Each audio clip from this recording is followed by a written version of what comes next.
Salam dostlar, hər vaxtınız xeyir. Deməli, sıvaq işini start verdik. Mən sıvağa vuranda palçığı qumunu qaynadıram. Səbəb odur ki, məsələn, bunu simentin 3'ə 1 qatmırıq normaldır. Mən bunu qatmışam 7'yə 1. Qaynadanda 7'yə 1 qat vur geçsin. 100 il ömrü olur.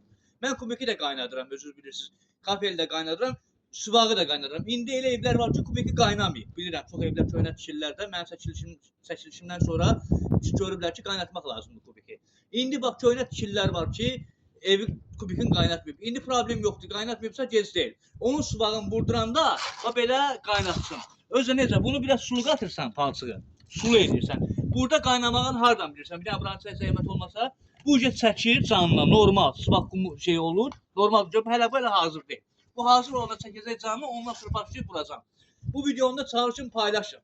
Ustalarınıza, əgər sıvaq vurduracaqsınızsa paylaşın. Ya vurdurursunuzsa baxın, göndərçi qədər sıvağın qumunu qaynadıb vururlar. Özü qaynadıb vursanız 100 il ömrü olur. Garantidə verirəm, başımdan cavab deyəm. Baxın öyrənin də, görmə aparmayacam ki, buna bax, bəh. Özü 6'ya 1, 7'ya 1 qatın. Problem yoxdur, 8'ə 1 qatın. Çox sağ olun, var olun, Allah köməyiniz olsun.